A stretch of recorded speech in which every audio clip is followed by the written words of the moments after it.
Vamos lá então? Quer começar, Leão? Quer começar? Bom dia, vocês estão bem? Excelente, vou passar a palavra para o Daniel aqui agora. Nós vamos passar aqui o domingo inteirinho. Isso.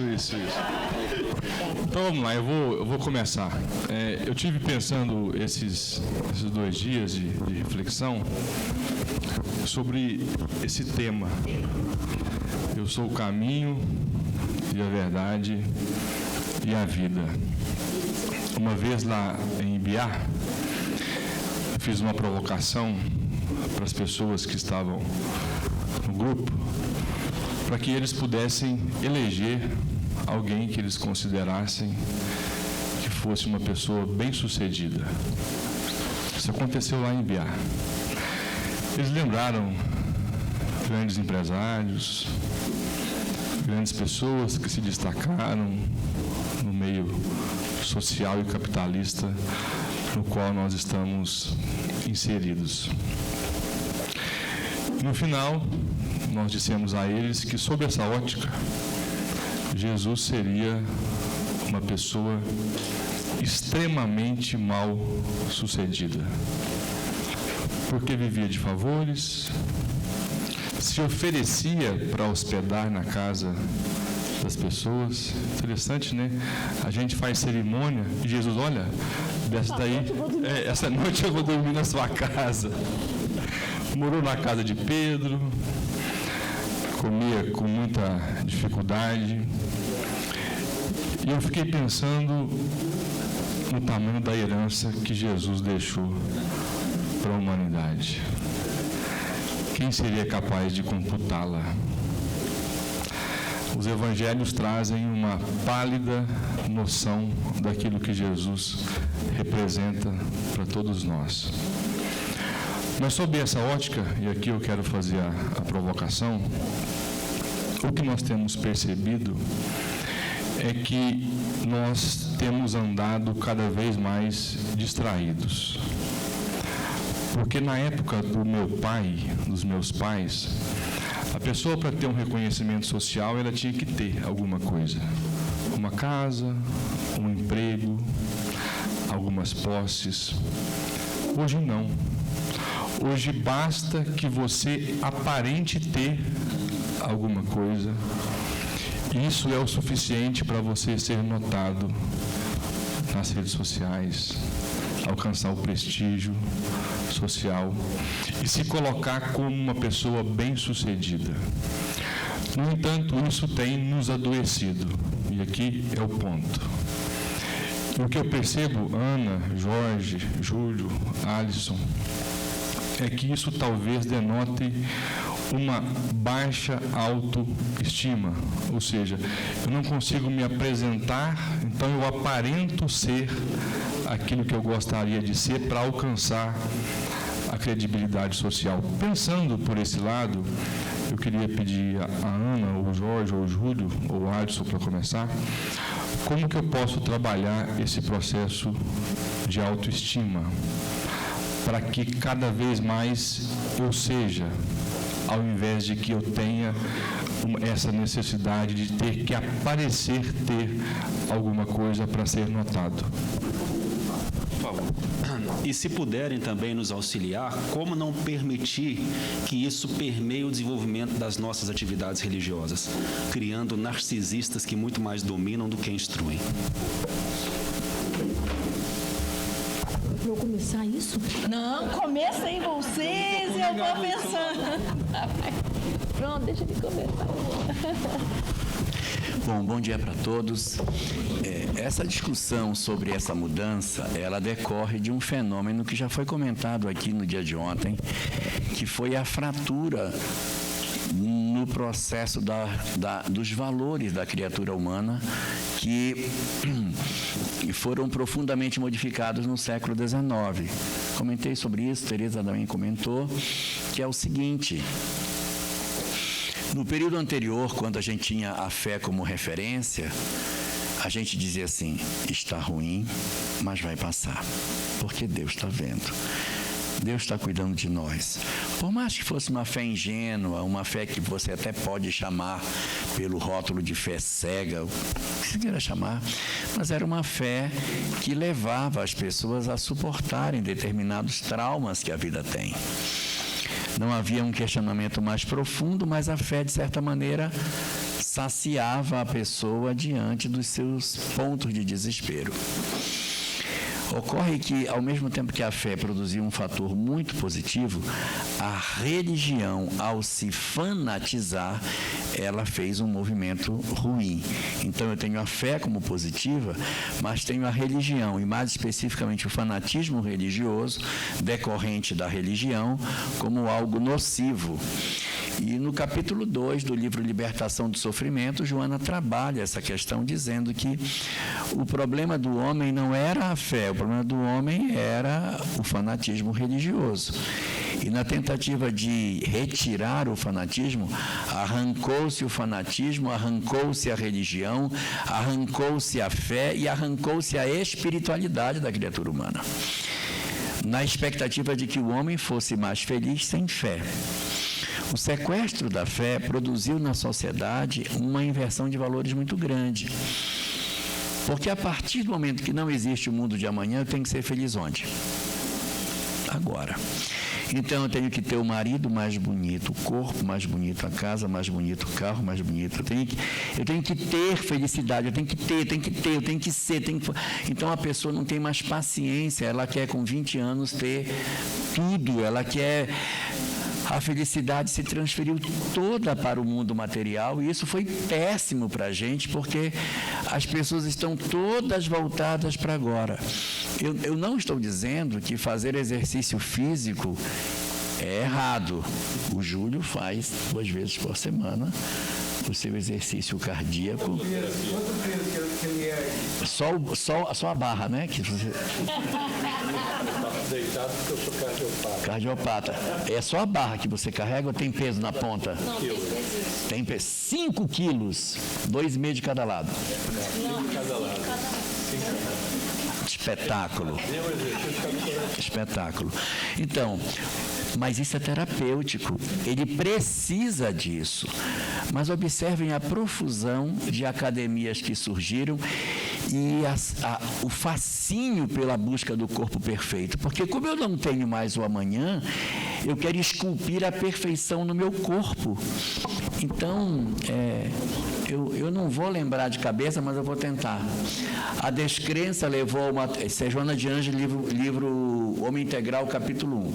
A descrença levou ao materialismo, o materialismo levou ao consumismo, o consumismo levou ao individualismo, o individualismo levou ao hedonismo, que é o prazer descontrolado, o hedonismo levou a uma busca estética desenfreada. Essa busca estética foi atrás de tecnologia. A tecnologia desenvolveu as redes sociais, que isolou mais o homem. Esse isolamento provocou a violência que gerou o ódio. Pegando o início com o fim, a descrença levou ao ódio. Então, nós construímos uma sociedade muito difícil hoje. Na medida em que não tenho mais a visão de uma vida espiritual, Joana fala que a sociedade se dividiu em 4 grupos. Preciso de 4 dedos. Se dividiu em 4 grupos. Primeiro grupo, eu preciso desesperadamente ter sucesso. Desesperadamente. Eu tenho que ter sucesso. Ansiosos. A ansiedade vem daqui. Segundo, eu sei que eu não vou ter sucesso. Porque eu sou feio, eu sou burro, eu sou pobre. Na verdade, eu não nasci para dar certo. Para mim dá tudo errado mesmo, porque eu já sei que eu sou uma desgraça. Depressão. Terceiro, eu não quero ter sucesso, mas também não sou burro de me deprimir. Eu nem vou querer essa vida de querer ter sucesso, de consumismo, de celulares que caem, que quebram. Nem vou me deprimir. Sabe por quê? porque eu odeio vocês. Eu odeio o mundo, eu odeio as pessoas, eu odeio essa sociedade, eu odeio minha família, eu odeio meus pais, eu odeio a mim mesmo, eu odeio tudo. A única coisa que eu não odeio é odiar. Tudo mais eu odeio. Então a gente cria um terceiro exército, que são os rebeldes, os inconformados, os inadaptados, os revoltados, os que se colocam numa total oposição à sociedade. Oi? E o quarto grupo, que é assim pequenininho, que são aqueles que dizem: eu não vou procurar o sucesso material, também não vou deprimir e também não vou enlouquecer, porque eu sei que existe vida espiritual. Então, como eu sei que tem vida espiritual, eu não tirei do amanhã, do progresso meu, o sucesso que a vida vai me reservar, não no sentido material, mas no sentido espiritual. Esses aqui são os que conseguem buscar a iluminação. Capítulo 2 do livro O Homem Integral, tá bom? Então, isso, de certa maneira, desenha a sociedade que a gente tem. Em resumo, todas as mazelas que aparecem no século XXI de maneira tão evidenciada e que a gente não tinha nos séculos anteriores, está na conta do ateísmo. Tínhamos depressão? Tínhamos, mas hoje tem mais. Tínhamos ideação suicida? Tínhamos, mas hoje tem mais. Em Obras Póstumas, segunda parte, capítulo 31, tem uma mensagem chamada Regeneração da Humanidade, uma mensagem longa. No 20º parágrafo dela diz o seguinte: haverá no período da transição planetária um enlouquecimento tão grande que a loucura se alastrará pelo planeta como nunca foi visto. O suicídio se multiplicará como nunca a humanidade teve a chance de ver antes, a ponto de que as próprias crianças se suicidarão. Isso tudo está acontecendo. Ponto em seguida. E a situação ficará tão grave que mesmo antes de encontrarem a morte, muitos estarão riscados do número dos vivos. Ou seja, a pessoa está viva, mas está morta.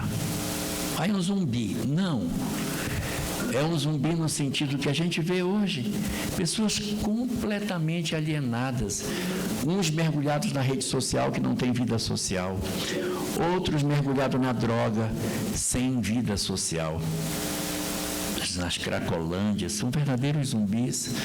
Outros esquecidos na loucura do sexo desregrado, que vivem como verdadeiros zumbis. Então, na medida em que eu faço uma ruptura na minha vida, eu não consigo mais me reconectar, e eu não faço mais acesso ao mundo dos chamados vivos, eu estou vivo, mas é como se eu não estivesse mais contado entre as criaturas. Este é o cenário que a gente tem. Mas eu vou deixar para os outros comentarem que esse é um cenário transitório, porque isso depois vai ter solução. Vou falar. Já consegui respirar, porque a pergunta foi que tiro foi esse, né? Quando a gente vai falando tanto do materialismo assim, eu queria acrescentar que não só são bens materiais, é a nossa relação com isso. Então, nós podemos ser materialistas na nossa relação com filhos, com seus cônjuges, com seu trabalho. É uma relação, quando eu chamo de materialista, é que o fim da coisa é nela mesma. Quando a gente tem um sentido transcendente e espiritual, eu me relaciono com essa coisa, com esse livro, com esse objeto, mas eu tenho uma relação tal que me leva a um crescimento que transcende isso que eu estou vivendo aqui. Então, a visão espiritual é uma visão de sentido, de futuro, de transcendência. Não para desvalorizar o que temos aqui, mas que isso aqui sejam as condições de crescimento que a gente já está vendo há tantos séculos e vamos continuar tantos mais. Quando a gente fica nessa visão materialista e lidamos com a vida assim, acontece um fenômeno que vocês conhecem com o nome de compulsão. Por quê? Eu prescindo totalmente do outro. Para eu ser bem-sucedido, eu não preciso de ninguém. para eu ter posses de bens materiais, para ter meu corpo fitness, eu não preciso de ninguém. Então, é uma opção totalmente individualista. Sabe? Porque tudo eu posso resolver sozinho. Então, eu vou ser bem-sucedido, eu vou comprar isso, vou daqui, eu faço nas redes sociais, tudo isso, até mesmo ter um casamento bem-sucedido, ter meus filhos bem-sucedidos, tudo isso eu posso conseguir sozinho. Então, é uma proposta que ela já está fadada ao fracasso, gente, porque nós não fomos criados assim. Não é a nossa essência. Então, ela só vai dar em adoecimento. Então, o que nós temos de diagnóstico de transtorno, olha, eu me formei há 34 anos atrás. O DSM, quando eu me formei, a quantidade de adoecimentos era isso aqui. Hoje, é uma lista infinita de transtornos. Transtorno de ansiedade generalizada, transtornos obsessivos compulsivos, transtornos de humor, transtorno positivo desafiador, transtorno déficit de atenção e hiperatividade. Não acaba, não acaba. E isso é uma lista que não acaba. Não acaba por quê? Porque a gente não está conseguindo fechar a torneira da origem, que é essa relação com a vida assim que nos adoece. Então, quando você falou da autoestima, eu pensei, sobre a autoestima, tem algo importante da gente pensar. Como é que a gente constrói a nossa autoestima? Como é que a gente constrói esse amor por nós mesmos? Quanto mais a gente vai vivendo desafios do nosso tamanho e a gente consegue vencer esses desafios, a autoestima vai crescendo igual o músculo da perna ou dos 5 quilos, igualzinho. Se eu colocar 30 quilos num braço que só sustenta 5, a autoestima não desenvolve do músculo, não fortalece o músculo. Pelo contrário, causa lesão no músculo e ele fica impossibilitado de fazer as coisas mais simples. Porque eu pus sobre ele algo mais, uma pressão maior do que ele pode sustentar. Trazendo isso do músculo para a nossa alma. Quando é que a gente sustenta algo maior do que a nossa alma pode dar conta? Esse modo de viver é algo desse porte. Nunca vi tanta gente com pânico, crise de ansiedade, porque é demais essa expectativa. Porque a gente tem que ter toda a nossa felicidade centrada na vida material, uma lista que não acaba. Para as mulheres, eu não sei para os homens que eu posso falar mais de mim do que dos homens, mas para mim, enquanto mulher, é uma cobrança estratosférica de você ser bem-sucedida emocionalmente, profissionalmente, financeiramente, como mulher, você tem que ser excelente, porque se seus filhos se desviam, você não educou direito seus filhos, você tem que ter uma performance física, sexual, intelectual, é impossível alguém dar conta disso. Então, eu que tenho 60 anos hoje, e a minha mãe, da geração da minha mãe, que não trabalhava fora, é uma diferença gigante. Qual é a pressão que eu ponho sobre a minha filha? Se eu recebo essa pressão, como que eu ponho sobre ela? Entende? O que eu espero, o que eu cobro da minha filha enquanto mãe, profissional, etc. e tal. Essa proposta materialista, individualista, é totalmente contrária à proposta amorosa que Jesus diz. Porque a proposta amorosa de Jesus é outra coisa. Está falando de relação e não de eu conquisto. Porque quando a gente conseguir cumprir, como eu falei ontem, né, esse checklist todo, a gente sente um vazio imenso. Porque essa busca do bem-sucedido não preenche o nosso coração. Não deixa a nossa alma feliz. Né? Então, como é que a gente pode encontrar esse lugar mais feliz? Aí voltando aí para a autoestima, né? Que eu possa colocar para mim, me dirigir para desafios que tragam para mim crescimento espiritual. Crescimento espiritual, gente, eu gosto de usar eu acho que é uma boa medida, assim. Tem a ver com o propósito de vida. Todos nós aqui, quem está lá na pontinha até quem está aqui, todos nós, em todos os cantos do mundo, todos nós reencarnamos com uma proposta de felicidade. De uma proposta de dar um passo no nosso crescimento. E as nossas propostas são diferentes. A minha não é igual do Elahá, nem do Ares. Cada um de nós aqui tem uma medicina diferente para o mundo. A minha medicina não é a dele. ele tem outras características, a medicina dele é diferente da minha. Porque nós estamos num mundo que está se curando. Então, a gente tem uma parcela de colaboração na cura do mundo. Qual a sua, qual a minha? Então, você não pode ter a minha, mas a proposta materialista, ela fala o contrário, que tem uma que é para todos. Como se nós não tivéssemos diferenças de idade espiritual e amadurecimento. Nós temos muitas diferenças de amadurecimento intelectual, emocional, espiritual. Não dá para esperar a mesma coisa de todos nós. Isso é demais para a nossa autoestima. Isso estira a nossa alma, isso adoece a nossa alma. Se eu quiser para um filho a mesma coisa que eu tenho para outro filho, você está totalmente equivocado, porque o que um filho precisa numa encarnação não é o que o irmão precisa. E a gente precisa poder deixar a cada um o que cada um precisa para crescer. Então, para a gente desenvolver a nossa estima, a gente tem que perguntar para a gente assim: em que momento do meu dia a dia eu me sinto no lugar certo, fazendo aquilo que me deixa bem, com essas pessoas, não é? E eu não estaria, eu nem tenho vontade de estar em outro lugar, com outras pessoas, fazendo outra coisa, entende? A gente precisa criar um parâmetro. E esse parâmetro, eu entendo que é da presença. Então, presença, sim, eu estou aqui com vocês, aqui no SESC, né? Falei isso lá em Biá também. Quando eu estou aqui, eu estou aqui. Mesmo que eu me preocupe com outra coisa, não, eu não quero estar em outro lugar, a não ser aqui. Aqui estou de alma e corpo aqui. Eu não queria estar em outro lugar, nem com outras pessoas, nem fazendo outra coisa. Eu quero fazer isso com vocês e agora. É isso que cura a alma da gente. Por quê? A proposta materialista nos deixa em constante ansiedade, porque ansioso a gente consome. A gente está sempre consumindo coisas. A gente consome curso, consome coisas, consome padrões, consome cultura.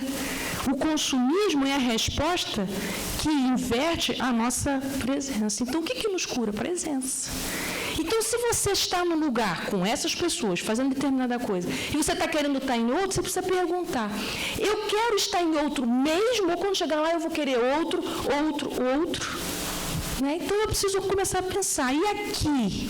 O que eu vim trazer aqui? Do que eu me nutro aqui? O que eu colaboro aqui? Então, o que eu diria assim, se vocês quiserem um medicamento, se vocês quiserem um caminho, trabalhem a sua presença. É isso que cura a alma da gente. O tempo todo ansioso para estar em algum lugar que nunca é o lugar, você nunca chega, tem alguma coisa que você precisa pensar. O que me impede de estar presente aqui, agora?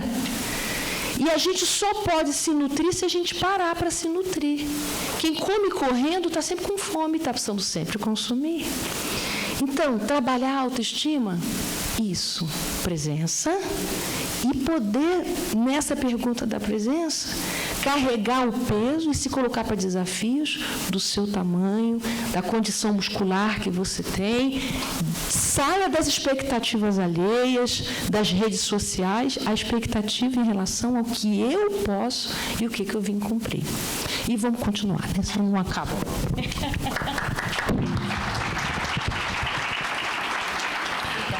O Uriel, quando fez a pontuação, ele amarrou duas coisas interessantes para todos nós que trabalhamos no movimento espírita, que foi a autoestima e o impacto disso na nossa religiosidade. Deu o toque ali Ele fez o que a Gestalt apresenta, a figura e fundo.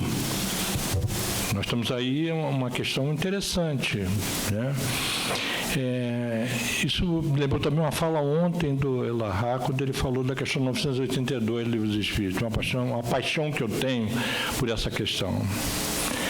Lá, nós somos espíritas, posso falar, estamos em casa, então podemos conversar aqui, né?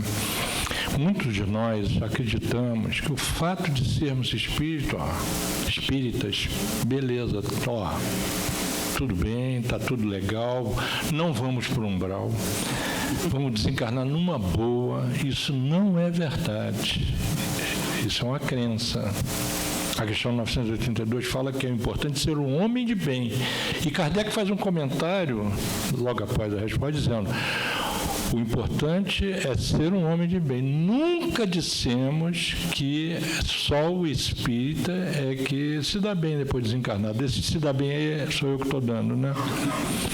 Então, olha só como isso funciona. Autoestima. Geralmente, quando a gente fala em estima, fala assim, gostar de si. Mas o estima aí tem a ver com o valor que você dá. Vou fazer uma estimativa de custo para pintar esse quadro aqui. Eu não faço uma estimativa. Que valor eu vou atribuir ao meu trabalho para fazer esse quadro? Se fosse um quadro pintado. Então, autoestima é o valor que eu estou dando a mim. É o valor que eu dou a mim mesmo. Enquanto espírito imortal, vivendo a vida cotidiana no mundo sem ser do mundo. Que é a questão, essa é a nossa questão. Isso é a autoestima. Tem seus pilares, que a psicologia estuda. E a questão que ele amarrou da religiosidade, eu passei uma experiência, gente, que foi daquela de saia justa que a gente fala, né? Eu tinha falado sobre esse tema, dessa questão, 982, e tinha amarrado com a questão 350 do Livro dos Médiuns, quando Kardec fala um negócio ali de arrepiar os cordões do sapato. Gente, tem pergunta que bota um sapato e fica em pé, né? A gente fala, esse cara é bom, né? Kardec, ele pergunta assim, na verdade, ali no Livro dos Médiuns, ele faz uma consideração. Porque considerar é o sideral, é você fazer uma conexão com o sideral, quer dizer, não fala o sidério, né? Ele diz assim, de que adianta ser espírita, e se você continua, você diz, eu sou espírita, está no movimento espírita, você continua egoísta. A pessoa é pão dura, uma pessoa que não gosta de si, ela detesta a si mesma, não valoriza a sua vida, é uma pessoa difícil, amarga, dessas pessoas que os cachorros jogam terra em cima quando você passa. A pessoa está tão mal que a coisa fica assim. É importante essa correlação que ele fez aqui. Eu tinha feito essa palestra numa reunião pública, acabou, atendi muita gente, acabou, eu fechei o centro. Quando eu cheguei na portaria, que sou no Centro Espírita Seara Fraterna, eu era presidente lá na época, tinha uma família inteira sentado, criança de colo, jovenzinho, um pai e uma mãe. Eu vi o olhar de aflição dele e falou assim, nós estamos sem lugar para passar a noite. Eu falei, mas o que aconteceu? Eu falei, eu sou porteiro. E eu fui adiando, a assembleia aconteceu lá, botaram outro porteiro, eu tive que sair, eu não tenho para onde ir, cheio de filhos. Eu vi o olharzinho dele, com quem disse, meu Deus, eu vou dormir aqui no centro. Eu falei, se você dormir aqui no centro, tem que dormir com você aqui, porque eu não posso deixar você sozinho aqui com a família no centro. Imediatamente eu me lembrei de um centro espírita em Nova Iguaçu. Nova Iguaçu fica mais ou menos 1 hora do Rio de Janeiro na direção de São Paulo. É município do Rio de Janeiro.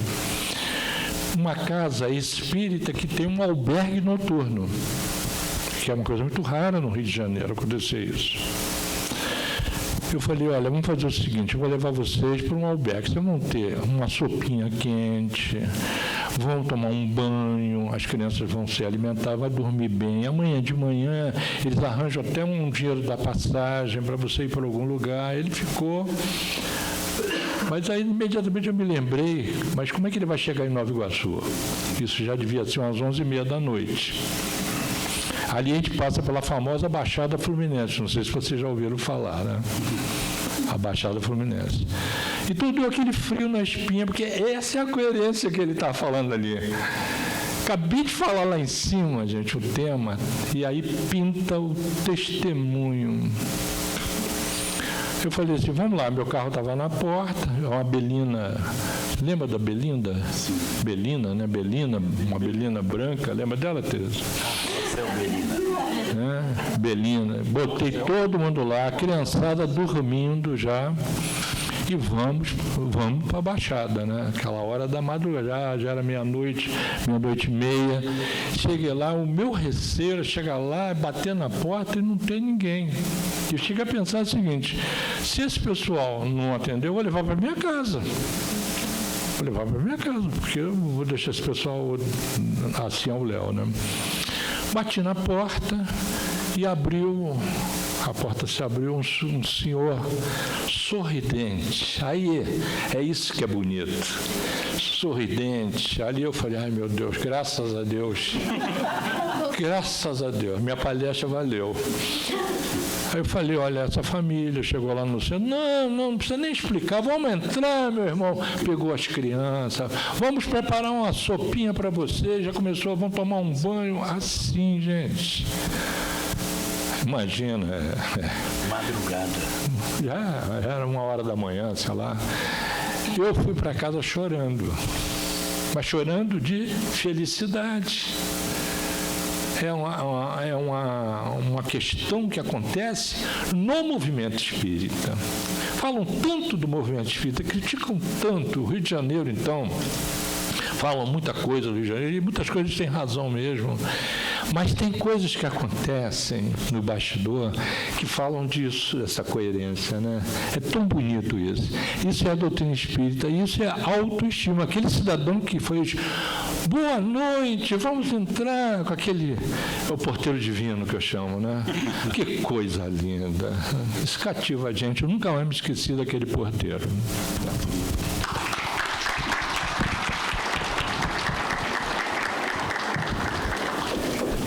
Joana de Ângeles fala que a palavra mais importante em alguns momentos para nós que estamos aqui vivendo a experiência humana é a aceitação.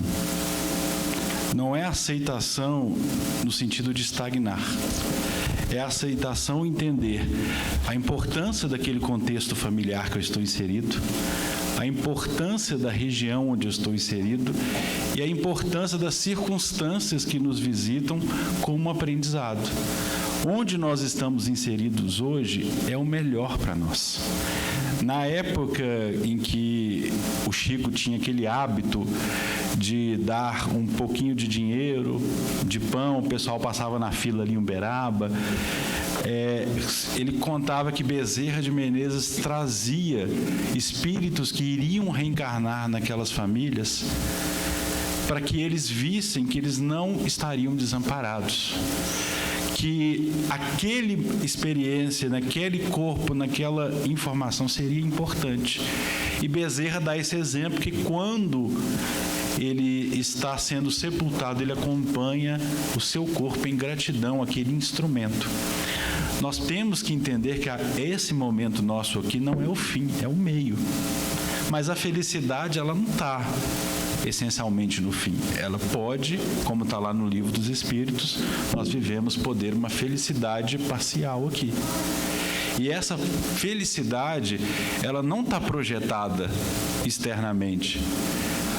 Eu conheço, em função de algumas questões, pessoas com inenumerados recursos materiais, e eu tenho uma experiência que a gente ouviu que que Uberaba, para quem conhece a região sabe, lá aquela tradição com boi zebu, e um dos fazendeiros mais ricos à época, infelizmente, tirou sua própria vida. E talvez intuído por esse sentimento, o Chico, quando leu a notícia no jornal, quis ir ao cemitério e pediu autorização, Emmanuel, e foi.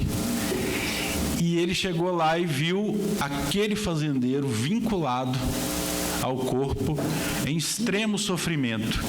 E o Chico dizia que foi um dos diálogos mais interessantes que ele teve com um espírito desencarnado, porque ele não estava um mentor espiritual, estava um companheiro em sofrimento. E uma das frases ditas por esse companheiro marcou muito ele, em que ele disse assim: vocês espíritas, vocês são os verdadeiros milionários sobre a face da terra. E quando a gente entende esse termo de riqueza, a gente muitas vezes projeta a riqueza naquilo que é aparente, que as circunstâncias de um dia para o outro mudam. Mas aquilo que a gente traz aqui no coração, isso ninguém pode roubar de nós. Então, quando a gente valoriza e aprende a amar as pessoas como elas são, aprende a nos conhecer como nós somos, do nosso tamanho, porque a frase do Cristo em sua perfeição, ela disse: brilhe a sua luz. Que momento ele dimensionou essa luz? Quando a gente vê lá no livro Jesus no Lar, o companheiro que chega no mundo espiritual com uma festa. Essa festa é por quê? Porque eu fiz isso, aquilo, não. E aí foi pontuado as pequenas coisas. O dia que você perdoou, o dia que você entendeu. Humberto de Campos também traz um caso assim, que um passista de uma casa espírita, um trabalhador de campanha do quilo, chega na vida espiritual e recebido com acolhimento, fala: isso aqui é por causa dos passes que eu dei. Não, o passe era só o que você já machucou muita gente, era uma forma de você ajudar. A campanha do quilo, você já fez muita gente passar fome, agora você estava só recuperando. E foi citando várias atividades, até que ele começou a falar assim: você lembra aquele dia que você queria ver o jornal na TV e seu filho pediu ajuda no dever de casa? Você parou aquilo que você queria fazer e você se dedicou a ele. O dia que a sua esposa estava precisando de um abraço, ou de que você silenciasse uma crítica para compreender ela, é isso. E foi citando pontos pequeninos do nosso dia a dia. Então, meus amigos, nós não podemos projetar no outro, porque quando a gente projeta no outro, a gente não sabe o que o outro está vivendo. Humberto de Campos também narra aquele fato daquele morador de rua, aquela pessoa em dificuldade que viu o rei. Que o rei é isso, que o rei tem isso, tal. Aí quando ele vê a realidade espiritual, no mundo espiritual, o rei não conseguia comer direito, pensando naqueles súditos, não dormia direito, aquela mesa farta, ele alimentava, não sentia o gosto, porque na sua preocupação, a responsabilidade com as pessoas. Então, de certa forma, aquele que vivia a penúria material estava melhor do que ele, em termos internos. Aí, por fim, o instrutor espiritual entrega a coroa para ele e falou: então tá, você vai viver agora a experiência. Então, a gente ter essa aceitação e ter esse entendimento de que aquilo que nos visita é o melhor para nós.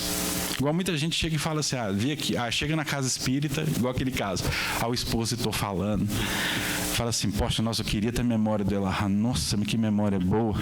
Vamos ver se eu pegar aqui na cabecinha dele, se transfere. Mas é o papel dele, o papel de cada um que constrói a sociedade de uma forma melhor. Você falou uma coisa importantíssima ontem. Imagina se todo mundo começar a viver dentro da mesma realidade. Tipo assim, eu gosto de dormir até mais tarde. Todo mundo para, a sociedade para. Se a gente não tiver quem tem a opção, naquele momento, de viver a experiência, de trabalhar, por exemplo, coletando lixo, aqueles corações dedicados que estão ali muitas vezes vivendo, mas se sacrificando, chega na vida espiritual talvez em uma condição melhor do que nós. E só para finalizar dentro desse sentido, alguém aqui já leu o livro Voltei? Frederico Figner. Então, o livro Voltei, o Frederico Figner foi diretor da FEB, Parque Gráfico da FEB. Foi ele que doou, era uma pessoa com muito recurso, uma pessoa amada no movimento espírita à época. E ele, no início do Reformador de janeiro de 1947, vocês podem pesquisar lá, aparece a foto do Frederico Figner assim, e escrito o lema assim: desencarna o maior espírita do Brasil. Ele chega no mundo espiritual com o maior espírita. Isso que já tínhamos tido Bezerra, outros. Um ano depois, ele volta pela mediunidade do Chico, mostrando que aquela professora que dedicava àquelas crianças o amor profundo do ensino, tinha luz, entendimento, compreensão, e era católica, e ele, como espírita, não tinha nem luz, liderança. Então, nós estamos aqui, a pessoa fala assim, muitas vezes a gente tem se conversado isso, que as pessoas muitas vezes seguem pessoas e não seguem a doutrina. Nós temos que seguir o Cristo. Porque pessoas, elas iniciam. Muitas vezes você está reto aqui. Chega aqui, você faz um desvio. Você começa a colocar seus interesses, seus desejos, suas opiniões pessoais. Mas como nós estamos seguindo a pessoa, nós vamos junto com ela. E nós temos que criar esse bom senso. Vocês estão nos ouvindo. Mas, por exemplo, aqui a nossa enciclopédia aqui, quantos livros ele já falou? Leiam os livros, acompanhem, busquem, estudam, reflitam. Nós estávamos até brincando no grupo de estudo, isso aqui, Júlio, é a pizza do fim de semana, mas o que nos sustenta é o arroz e feijão do dia a dia. É o nosso estudo, é o nosso trabalho. Não concentre no... Porque se a gente chegar lá na vida espiritual e falar assim, eu não fiz porque o Elahá não me falou para fazer, você acha que vai ter algum valor? Você não, o compromisso é seu, não importa o que um falou ou falou. Não se preocupem com isso. Imagina se um Chico, se um Divaldo, se eles parassem para ouvir as pessoas falando com ele. Nós temos que ouvir o quê? A nossa consciência, fazer essas análises se o que nós estamos fazendo é o melhor. Fazer aquela introspecção íntima verdadeira, que o Elahá falou uma coisa muito interessante, que se a pessoa achar que ela está certa em tudo, não adianta ela fazer o que Santo Agostinho falou mesmo. Você tem que ter essa introspecção real, compreender, se colocar no lugar do outro. Colocar muitas vezes que a sua fala, como que você está lidando com as pessoas, como você está se comportando para com o próximo.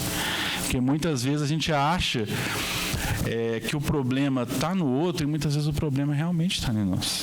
E se muita gente está falando que você é difícil, realmente pode ser que tenha razão. Então assim, só para finalizar isso, nós temos que ter a consciência da transitoriedade do que nós vivemos aqui. Tudo passa. E para finalizar, aquele caso que o Chico conta de um bancário de Belo Horizonte, riquíssimo, que ele era considerado na época na sociedade o homem que tinha o toque de Midas. Ele pegava um negócio, o negócio deslanchava, o homem desencarnou, perambulando pela cidade de Belo Horizonte. Ele ia no Parque Municipal, para quem conhece, chegava lá naquelas fontes d'água, ele punha a mão para beber água, ele via a água se transformar em ouro. Ele começou e viveu até que um dia a Sheila apareceu para ele, tirou ele daquele quadro, tudo. Por quê? Porque ele pensava simplesmente no aqui. Nós temos que viver, como André Luiz fala, o passado como uma experiência, um aprendizado para não errarmos mais e como experiência. O presente, o momento, a oportunidade. O futuro, a projeção do nosso presente, aquilo que nós fazemos hoje. Se a gente só vive no passado, a gente não consegue desenvolver para frente. Se vive só no presente, não planeja o futuro. E só vive na contemplação do futuro, você esqueceu de viver. Porque as pessoas ficam a vida inteira pensando assim, eu vou ter isso, eu vou ter isso, eu vou ter isso, eu vou ter isso. Chega lá na mente espiritual, a série de oportunidades perdidas. Nós temos que viver o hoje na esperança de um futuro melhor e o passado como um aprendizado, mas o passado, o que passou, passou. Agora a oportunidade, o melhor dia, a melhor oportunidade, a melhor condição, e não percam tempo. Se é para perdoar, perdoam hoje, porque já vi vários casos, inclusive do Chico falando, de pessoas que procuravam ele, que eu queria pedir perdão, mas aí o Chico falava, mas agora não dá. Porque quando você está lá do lado de lá, a pessoa vai ver muitas vezes uma mensagem mediúnica, eu não acredito. Então fala agora, no olho, liberta as pessoas disso, liberta-se disso. Isso é muito importante.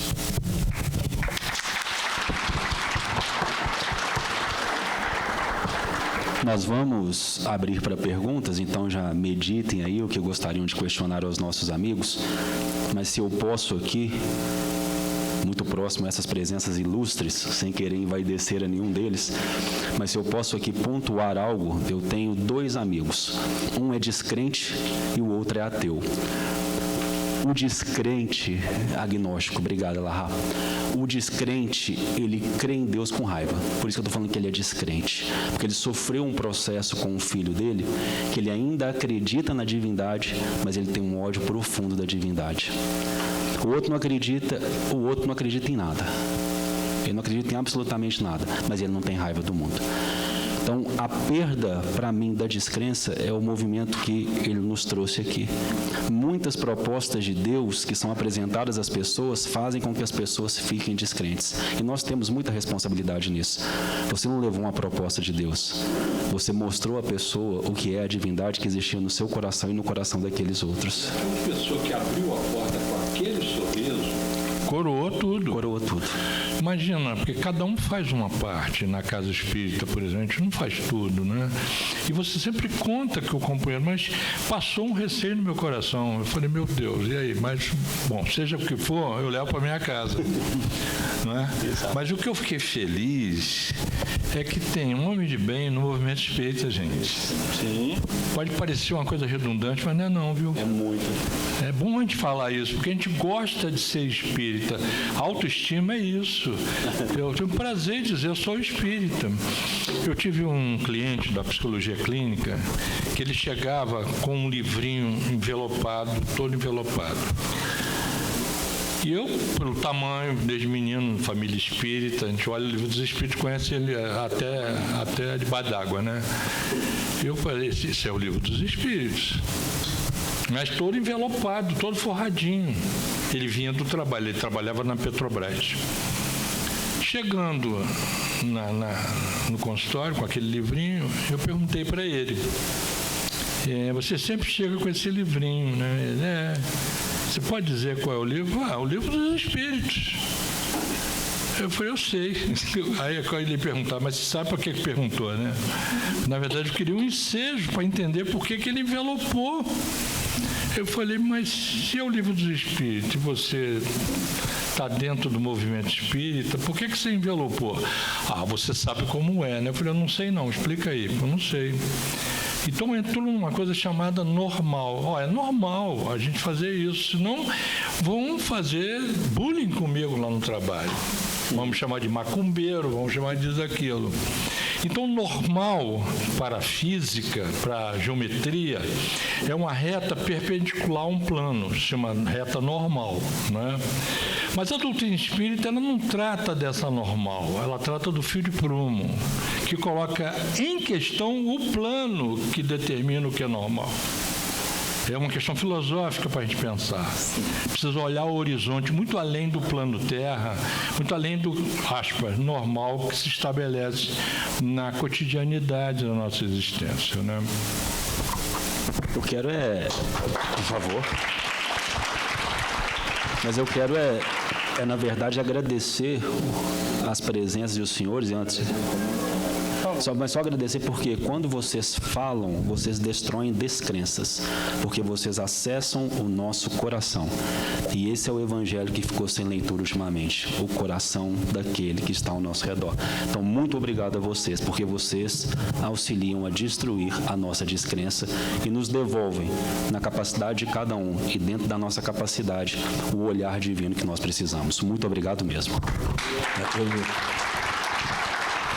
Queria fazer um comentário, porque como a gente está falando que o ateísmo se desenvolveu sobre o planeta, que nós temos um crescimento do materialismo, isso pode levar a uma reflexão do tipo, mas isso não é verdade.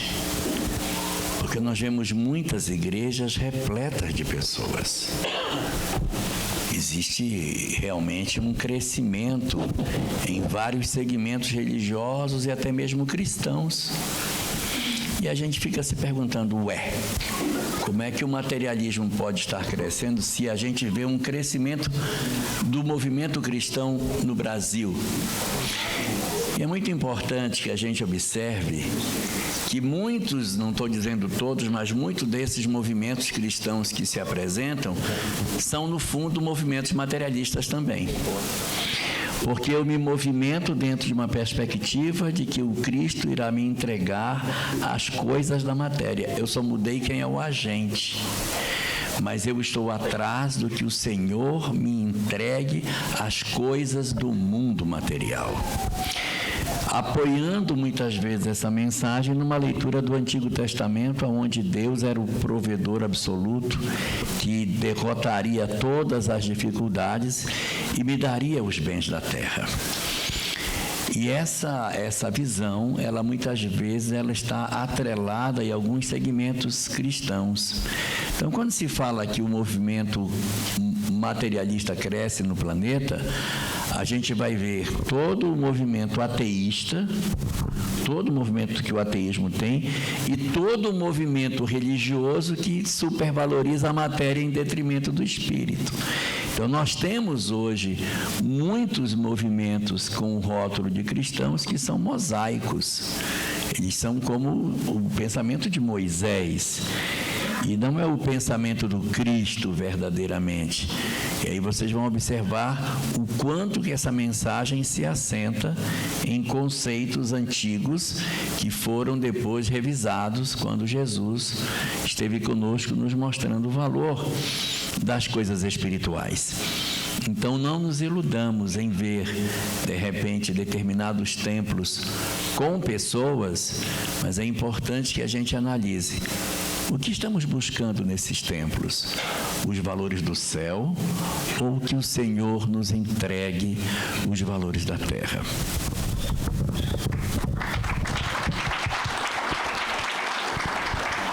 Muito bom.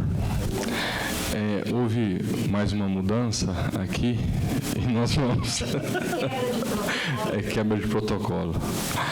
O MECESG vai acontecendo de acordo com a programação, o que Jesus determina. Isso mesmo, Verinha. Mas eu queria encerrar lembrando uma coisa que aconteceu lá em Ibiá, no mês de junho. A Ana esteve lá. Nós realizamos o primeiro CONEP, Congresso Espírita Paulo e Estevão. E saiu uma caravana de Florianópolis, Santa Catarina. O pessoal entrou num ônibus numa quinta-feira, viajou a noite toda, o dia todo. Chegaram em Ibiá na sexta, às 4h. O congresso começou às 19h. Eles ficaram a sexta, o sábado, o dia todo. Encerramos às 20h do sábado. Eles entraram no ônibus e voltaram para Florianópolis. Mas o que eu queria chamar a atenção foi que eles estavam no hotel e quando o ônibus deu a partida, veio uma senhorinha de dentro do ônibus correndo em minha direção. Ela falou assim: Daniel, eu preciso ir embora, mas antes eu quero te dizer uma coisa. Jesus teria se sentido bem nesse lugar. E eu queria dizer ao Gilmar e a todos vocês que trabalham com tanto carinho para que nós pudéssemos estar aqui hoje e ao longo desses 31 anos, eu não tenho dúvida de que Jesus se sentiria bem entre nós.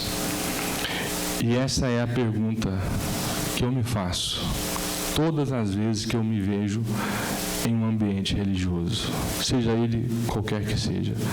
Jesus se sentiria bem aqui?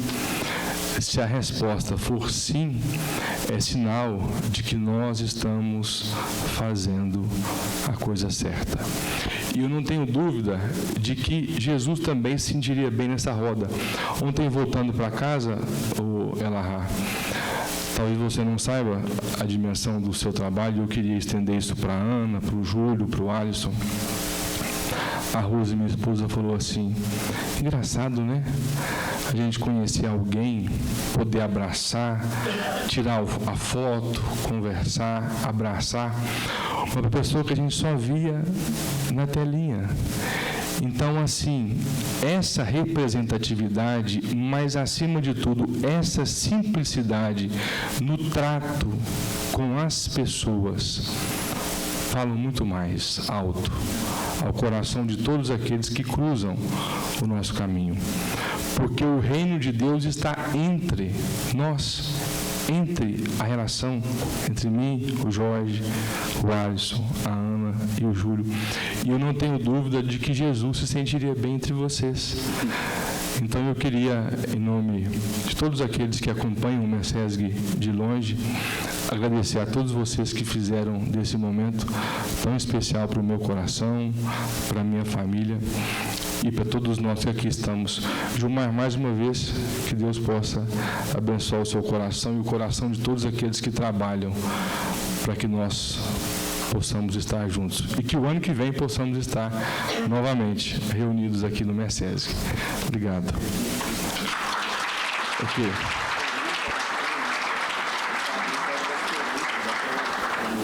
Ah, então mudou de novo? Mudou. Ah, mudou de novo. Não, mas é 10 minutos, não dá para discutir. Então deixa. Então vamos para as considerações. Tá bom. Mudou de novo. Considerações finais.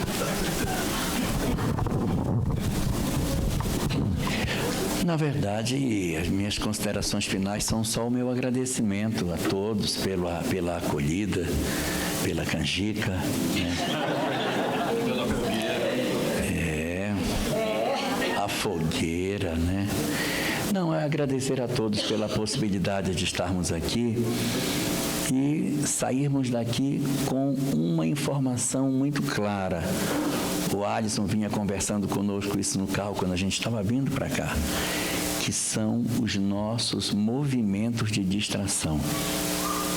Que a gente não se distraia mais, que a gente foque na nossa transformação. Eu acho que se eu pudesse tirar um pensamento central do nosso encontro aqui, seria o seguinte: foca no pequeno, foca no que ninguém vê, foca nas coisas miúdas que a vida tem, que isso é onde está a essência da nossa mudança. Não são as coisas grandes que vão fazer com que a gente diga que venceu a si mesmo. São as coisas pequenas. Às vezes a gente veio para vencer uma relação mal resolvida com o pai. A gente veio para resolver uma relação mal resolvida com o pai. E estamos achando, o Alisson até estava destacando isso ainda há pouco, que o trabalho espírita é a prioridade. O trabalho espírita é importante porque nos dá a força, o entendimento, a coragem e a lucidez para não desistirmos do trabalho essencial, que é aquele que o mundo não vê. Então a gente vem aqui para se alimentar espiritualmente, para fazer o trabalho no bem, para se dedicar, para realizar, para que a gente faça essa conexão com o espiritual, para fazer o trabalho miudinho, que esse miudinho é que é a verdadeira mudança. Não tiremos os nossos olhos do foco. O trabalho nosso é a nossa mudança que ninguém vê dentro de casa. E aqui é onde eu me alimento para conseguir fazer isso. Se eu pudesse sintetizar o nosso encontro, eu diria que essa é a mensagem que a espiritualidade quis deixar para nós no nosso 31º MECESC.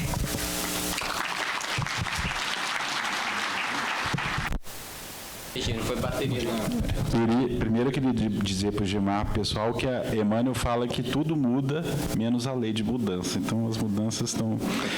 E o Daniel falou do pessoal de Santa Catarina, a gente ficou rindo porque eles saíram com um isopor de queijo, uma casa de queijo, né? Aí nós brincamos falando assim, a sorte que só está indo catarinense nesse ônibus, que se fosse um mineiro aí, chegava no trevo. Então, meus queridos amigos, a gente lembra de um caso que aconteceu com o Chico, que ele estava se deslocando de uma cidade a outra com os amigos em Goiás para fazer algumas atividades doutrinárias. E eles pararam num restaurante para almoçar e saíram, estavam divididos em 2 carros, e um dos carros à frente, eles começaram a conversar, o Chico estava no outro carro, eles falaram assim, você pagou o almoço? Aí ele, não. Você pagou? Não. Se entreolharam e viram que não tinham pago o almoço. E voltaram ao restaurante, chegaram lá, a pessoa responsável falou, não, aquele senhor que estava com vocês com terno, o Chico, pagou. E eles ficaram morrendo de preocupação. Nossa, nós fizemos o Chico pagar o almoço da gente, que agora a gente esqueceu. Chegou no local, a primeira coisa que eles foram fazer é questionar o Chico. Aí o Chico deu um sorriso e disse para eles uma frase que eles consideram inesquecível.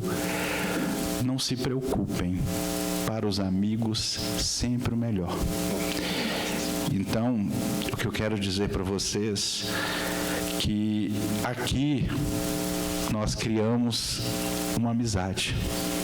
Porque para os amigos, e a gente, quando entendermos que quando nós projetamos para o outro aquilo que nós esperamos para nós, sinceramente, quando nós nos movimentamos a entender que a felicidade do outro é a nossa, porque vocês já repararam que quando alguém vem falar que está com uma doença, todo mundo, não, coitado, mas quando a gente vê alguém tendo uma conquista, a gente não tem a mesma felicidade. E quando pensa que os espíritos olham para nós com esse sentimento, que a cada pequena conquista nossa, eles comemoram, eles se alegram. E Emmanuel fala no livro Vinha de Luz, se eu não me engano, não tenho memória como nosso amigo, mas no Fonte Viva, que ele fala da poda, que enquanto a árvore está recebendo a poda, ela se sente agredida, machucada, mas que ela floresce em luz e em esperança. Que os amigos espirituais, quando nos veem muitas vezes enfrentando lutas, nós aqui sofrendo, mas eles se alegrando, porque sabem que aquelas pequenas questões do dia a dia, elas vão nos fazer sairmos mais fortes, frondosos de fruto de esperança. Então, o nosso agradecimento em nome de todos vocês, porque a gente não pode enumerar todos, porque senão nós ficaríamos aqui, mas a gente sai com o sentimento principal, porque vamos parar para pensar e refletir. Essas construções vão acabar, físicas. Isso tudo vai passar. Quem é eterno aqui? O que vai prevalecer aqui? Ou seja, não é melhor cuidarmos daquilo que vai ser eterno ou daquilo que passa com o tempo? Isso tudo aqui é meio, não é fim. As nossas casas espíritas são meios para nós servirmos a quem realmente é de direito. Porque o nosso objetivo é servir ao Cristo, não às pessoas. Mas amar de uma forma que a gente passa a amar não aquilo que perece, mas aquilo que tem vida eterna, que somos de cada um de nós. Só para finalizar, no Livro dos Espíritos, diz que os espíritos superiores olham para nós com o mesmo olhar. Então, vamos olhar uns para os outros da mesma forma, sem nos colocarmos numa situação de inferioridade ou de superioridade, mas encontrando em cada um de nós um irmão que nós devemos amar, respeitar, fazendo ao outro verdadeiramente aquilo que nós esperamos que seja feito para conosco. E que as suas famílias, seus lares, recebam essas energias, essas vibrações, e que principalmente, como nosso querido amigo colocou aqui, façam um exercício. Comecem das pequenas coisas. Quem é fiel no pequeno é fiel no muito. Essa é a mensagem do Cristo. Que Jesus nos abençoe.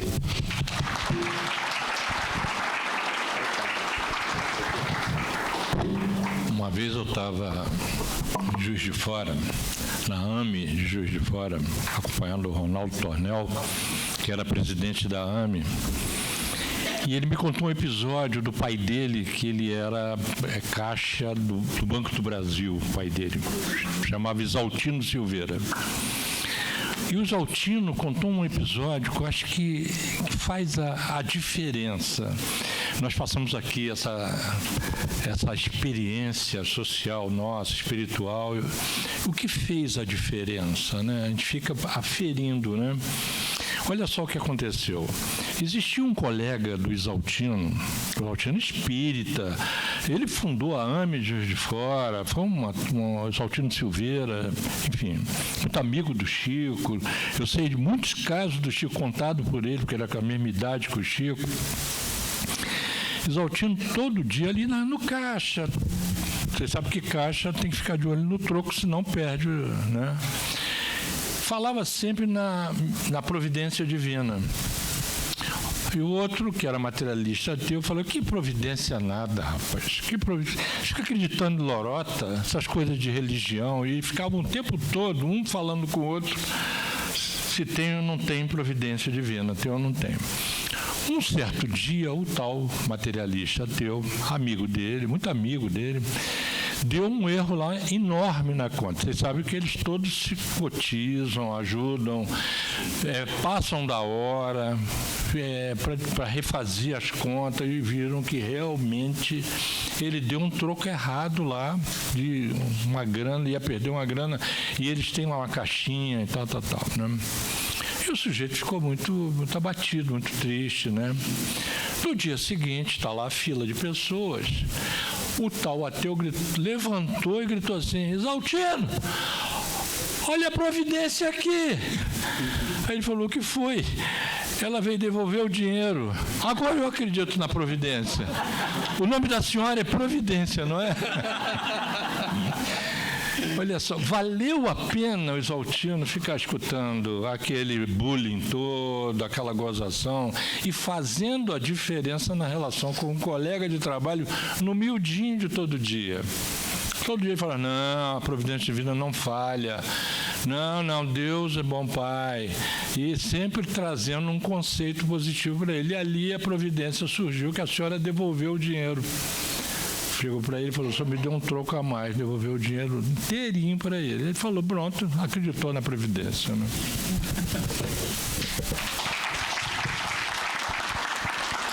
Consideração final é difícil, né? Porque como é que a gente vai fazer consideração final, né? Não termina. Mas eu estava com uma frase aqui. Primeiro a erva, espiga madura e o grão maduro, né? Então, queria deixar essa frase com vocês, porque cada um de nós está num lugar, ou a gente está na época da erva, ou a gente está na época da espiga, ou a gente já está no grão maduro. Que a gente possa acolher os diferentes momentos de cada um. Porque quando a gente está lá no grão maduro, não tem paciência com quem é espiga ou com quem é erva. Ou quando a gente está lá na espiga, não tem paciência com quem é erva e fica olhando só para o dia do grão maduro. Ou seja, são as nossas infantilidades espirituais que a gente tem, que a gente acha que é possível crescer só entre iguais. Não é assim. A gente precisa do diferente para que nesse desafio a gente possa alargar os nossos corações. Então, desconfiem de propostas ou de ideias ou de pensamento de que sozinho é melhor, que só com seus é melhor. Nós precisamos disso. Precisamos de rede de apoio. Live não substitui leitura de livro. A live não substitui o seu estudo, o seu ESD, o seu grupo de estudo da Casa Espírita, não substitui. Acrescenta, aprofunda, te ajuda a lavar a louça, arrumar a casa, com certeza, mas não substitui o encontro que você precisa ter com o estudo doutrinário, que é isso que vai te ajudando a compreender-se, porque é para você sair da ignorância, para você se proteger também e se cuidar. Então, nós precisamos de estudo e de convivência. E essa convivência inclui eu abrir o meu coração para aquele que pensa diferente, aquele que sente diferente. Lá na nossa casa nós temos uma companheira que sempre lembra para a gente que todos são convidados de Jesus. Então, quando alguém começa a falar: ai, mas fulano de tal é chato pra caramba, ela fala: convidado de Jesus. Aí a gente, apruma rápido, Jesus convidou ele para estar com a gente. Então, a gente segura aquela fala difícil. Então, nós estamos reunidos para a gente se educar. A gente precisa educar a fala, precisa educar o pensamento, educar essa mania que a gente tem de julgar, separar, excluir, achando que vai restar alguma coisa, não é? Se a gente for recortando todos esses pedaços, garanto para vocês, pouco ou nada fica.